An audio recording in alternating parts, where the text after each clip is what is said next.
Hi everyone, Simon here. It's Sunday the 15th of January, and if you've ever seen the Simpsons episode with Santa's little helper on, where he goes up to the light as he's in the vet's having an operation and the light says, "Come to the light, boy, come to the light," and he doesn't, he drags himself back into the surgery. Well, that's a little bit how it feels today with the ECMWF and the GFS. At last, the ECMWF model looks as if it's seen the light and has pulled away from some really wintry weather next weekend, and is now looking as if we're going to go cool next weekend, but it's in line generally with the GFS. Just an excuse to show you that picture, really. But let me show you what I mean. This is the GFS for next Saturday, and I think this has probably overdone this ridge a little bit, but I wanted you to compare that with the ECMWF for next Saturday for midnight, and notice the ridge is in there again. So they're both in fairly good agreement now. We've got over that problem of the two models being in disagreement, well, at least for the time being.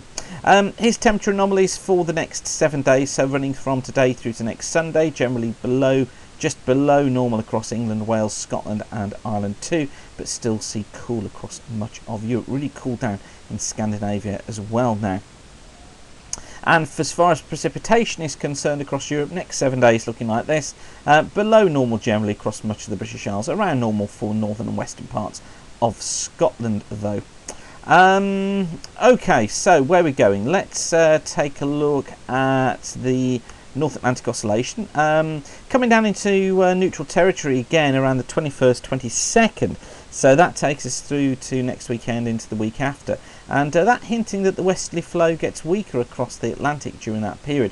And the Arctic Oscillation as well, look, dipping into neutral territory. So the cold air is freer to move south from off the pole. So this is something we've certainly got to watch, I think. My opinion is that the pattern of this is going to be that we'll go through this cool weekend we've got now, cooler beginning of next week, and then temperatures probably rising a little bit through next week. I think generally we cool next weekend, but probably becoming milder a little bit the week after for a few days before we fall cold at the end of January into the beginning part of February. That's when I think we'll probably see most of our winter. Well, that's the way I think it's shaping up at the moment anyway. Here's how the GFS sees it from the Weather Online site. We've got the time here, top left hand corner. Look, this is the detail for the next week, and high pressure is over the North Sea for the next couple of days. Look into Monday into Tuesday. Frost again for tomorrow morning and on Tuesday morning for much of England and Wales, but two stronger winds across Scotland and also Ireland as that front moves in, bringing spots of rain down these western coasts through the course of Tuesday.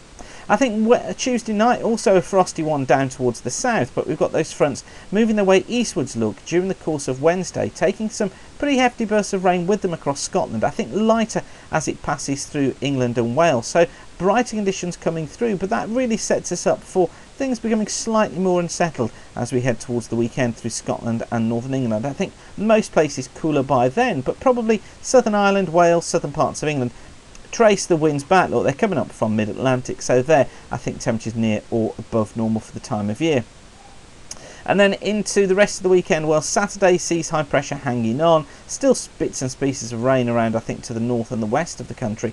I think into Sunday though, we are going to see an area of low pressure develop and move eastwards through the North Sea, bringing cooler conditions. And then the hints are for the back end of next week is that as we get into the back end of the week, southerly flow develops, and it's this that I think will be increasing temperatures. But then after that, low pressure breaks through, we find the winds going more into the west-northwest, and I think that's how we're going to end the month. And wouldn't surprise me if we didn't see something like this. This is a long way off, but this is Monday the 30th, so this is 2 weeks on Monday. Low pressure in the North Sea, northerly flow, look, down through the country, bringing snow showers to many, and I wouldn't be surprised if we didn't see that at the end of the month into the beginning part of February. Now, as always, the site's kept free of charge by the adverts around that you see here, so thanks again for watching. If you see an advert you like, click on it, go through to it. It generates revenue for us and shows the sponsor that you're interested in the site. So thanks for watching and keep the sun shining.